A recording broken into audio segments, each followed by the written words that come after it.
everyone, welcome back to my channel. My name is Ting, and in this video, I'll be sharing about my experience sourcing for internships as an undergraduate student. So a little bit about myself. I'm a Year 4 computer science student at the National University of Singapore. I specialize in software engineering and multimedia information retrieval, and I minor in interactive media development. I've been through 4 internships in total, 1 before university and 3 of them during my university years. So in this video, I will be answering some of the most asked questions about internships. So let's get started. So the first question would be, how do I find internship opportunities that match my skills and interests? Right, I think for this question, you really need to have a very good understanding of your own strengths and interests, obviously. Let's say, for example, if you're a person who's good at technical skills, then maybe you can consider doing software engineering. If you're someone who's interested in design, the front end, the visual aspects, maybe you can consider doing front end development or UI/UX design, or AR, VR, this kind of more visual roles. And if you're someone who is more interested in hardwares, maybe you can look into doing robotics or sensors, this kind of hardware internship opportunity.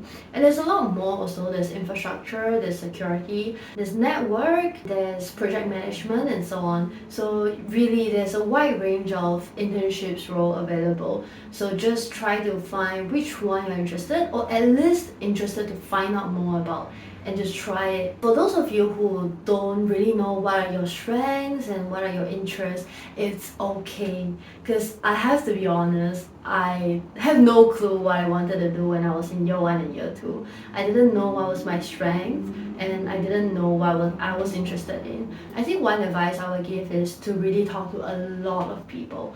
So I spoke to a lot of seniors, my career advisor, and a lot of industrial experts. For my career advisor, he really gave a lot of very helpful tips. It helps to widen my perspectives about the different kind of job opportunities that I can be exposed to. Is not just software engineering, it's a lot of wide range of roles. And he gave me a lot of tips. Yeah, it's very helpful, so I really advise you to find a career advisor. And beyond that, to speak with a lot of industrial experts. I spoke with a UI/UX designer from Indeed, partnership manager from Google, tech manager from ByteDance, and project manager from GovTech. Basically a lot of different people doing different roles in different companies. As you do that, find out more about their roles, how's their daily responsibilities like, why did they choose to do the role, what do they like and dislike about their roles. Maybe, hopefully, you can get some inspirations from their experience. So besides talking to people,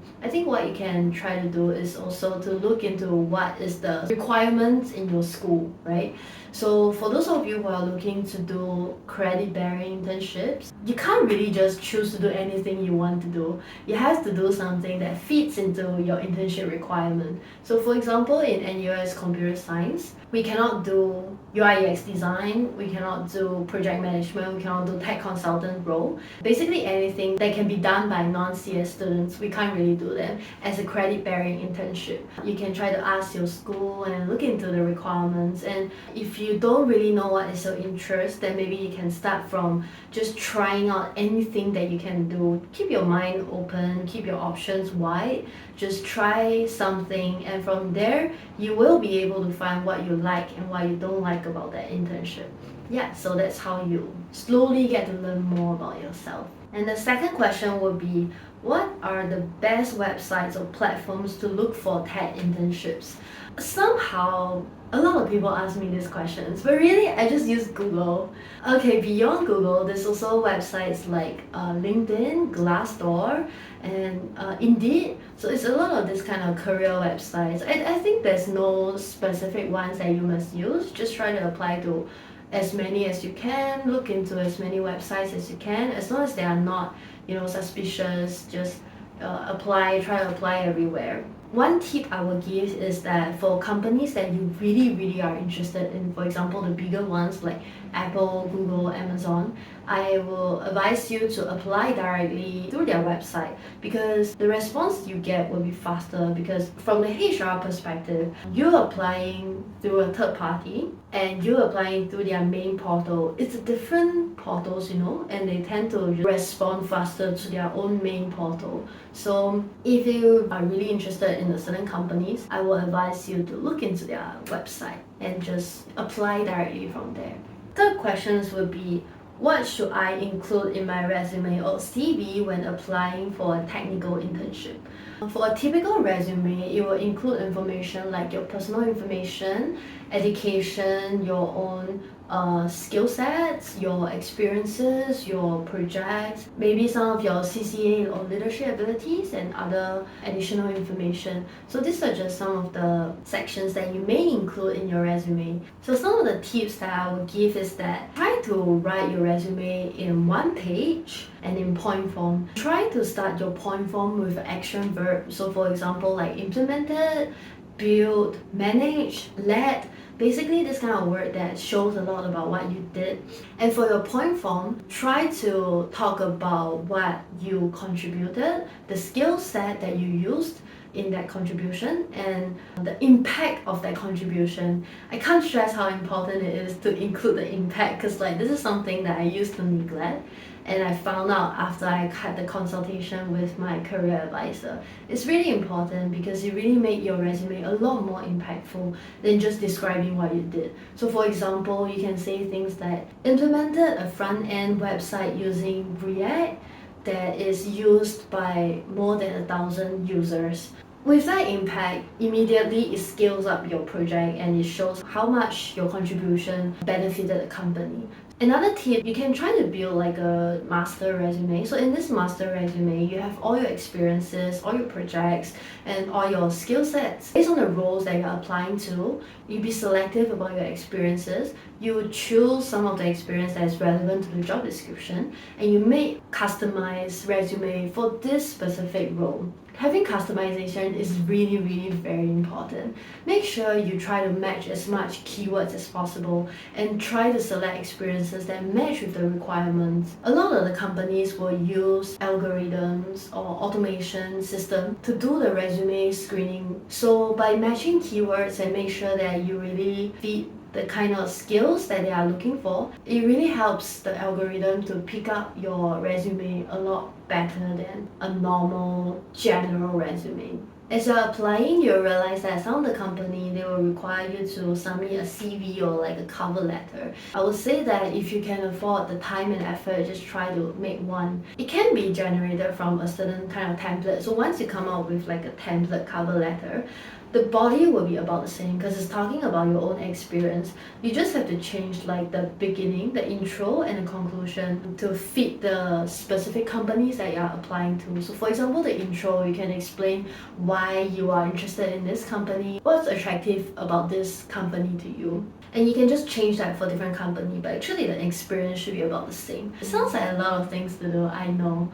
When you first started off, it will take quite long. Maybe for me at the time, I took a few days to craft a resume, to craft my cover letter. Slowly, the time that you spend on it will decrease. It will go from maybe a few hours to 30 minutes to 10 minutes to eventually 5 minutes. So it really goes faster exponentially as you apply to more and more companies.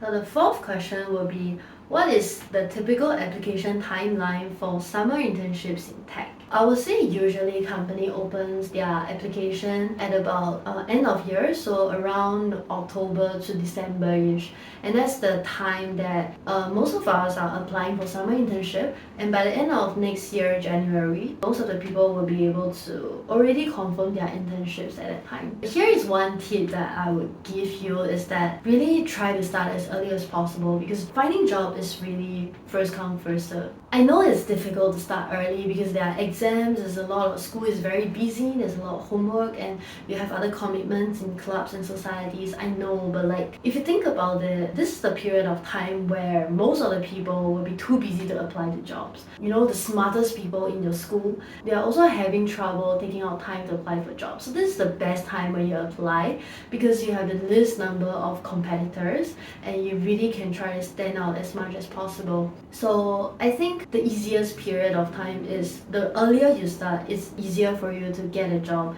And as time passes, it really gets more and more difficult as more people try to apply for jobs. So start early. The next question would be, how can I prepare for code interviews and what resources are recommended? Practice makes perfect. Really, practice a lot.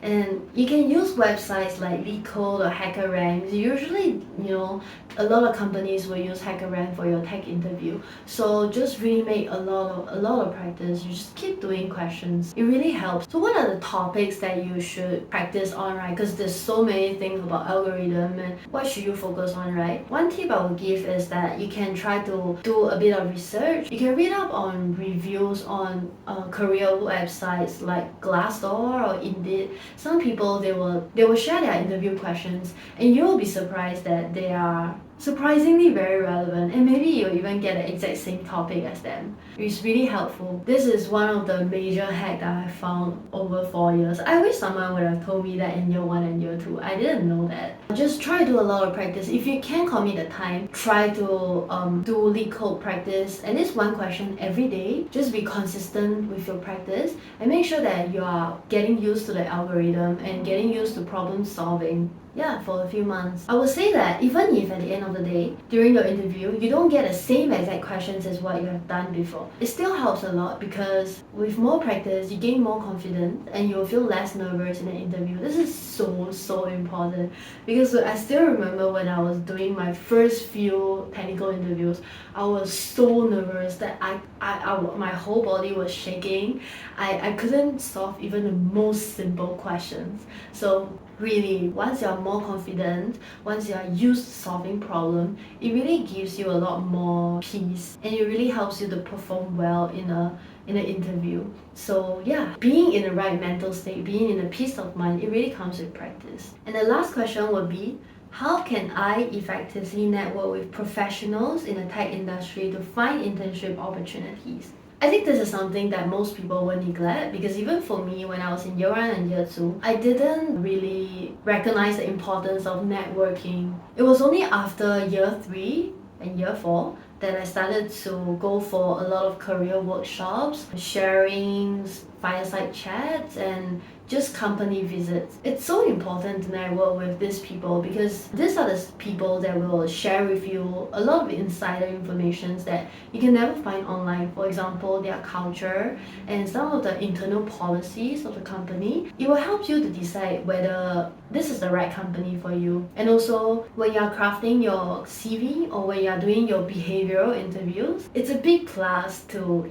share about your own personal experience, personal interaction with people working in this company. It shows a lot about you as a person. You are proactive and you are interested in this company. That's why you try to reach out to people in this community. And I think it's a great plus point. A lot of people, they will go for these workshops and after the panel of discussions, they will just leave after the event. But really, I think you can maximize your takeaways from these workshops a little bit more. I mean, you already made your time here listening to them. Why not talk to them and ask questions about the company and just like network with them, connect with them, get their contact number, and maybe next time, who knows, if you are interested in this company, you apply to it, you can set up like a chat with them. These are the people that will give you advice on what the company is looking for when they are recruiting for interns, and also maybe they might even be able to write a recommendation letter for you. So really, networking is so important. That's all the questions I have. There are a few more tips that I would like to give you guys. So the first tip is that I have some friends that told me they regretted spending so much time on academics. I think regarding this topic, it really depends on what kind of person you are. If you are the type of person that focus on academics and you really want to excel in academics, you want to do research, you want to go to this path, then it's okay for you to spend all your effort and energy in this direction. But if you're someone you know that you want to have social life, you want to do things that you're interested in, your own passion, academic is not your everything, and you might want to try to stack up your internship experiences so that you can leverage on your experience to gain an advantage in job searching, I will recommend you to really focus on job hunting, because getting yourself ready for technical interview is not an easy process. I think it's like a module itself. You have to consistently every day solve questions and do practice, a lot of practice and a lot of researching. So I would say in the workload is even higher than taking 1 or 2 mods in school. There are people who are doing not that good in academics. Maybe they are scoring like a C or D for their academics, but they still got into really good companies like Grab, ByteDance and all, because they really focus all their energy on solving problems and just tackling technical interviews, and it really helps, it works. So it really depends on what kind of person you are and what you choose to focus on. My second tips would be that to apply to as many places as you can, especially when you don't have that much experience to start off from.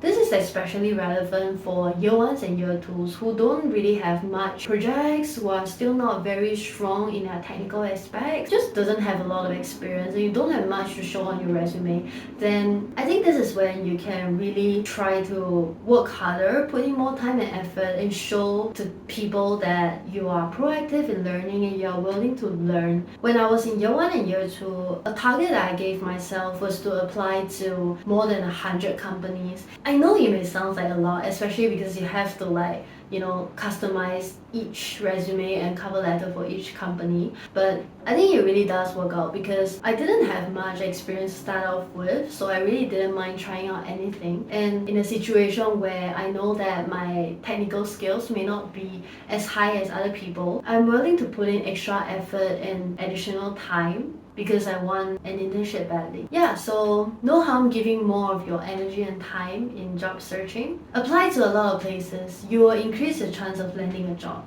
And my last tip would be to be more confident in yourself. I know after hearing so many things about why you have to prepare and what people are so there are so many geniuses that are doing better than you and more competent than you. I know it's easy for you to feel that you're just not enough, you're not 100% ready for this role, you're just not suitable, you're just not suited for the job. I know it's easy like that because I've been through that process, and I think I just want to say that really have more confidence in yourself. No one started off being perfect. No one is born with all these skill sets and experiences. Everyone starts off somewhere, and I think most of the companies really look for potential hires. They look for your learning attitude. As long as you are open-minded, you are willing to learn, I think a lot of companies will be willing to train you and develop you. So it's okay if you don't start off with the perfect skill set. Just know that you learn on the way, so be more confident about yourself. Don't deny yourself and don't set limit for yourself.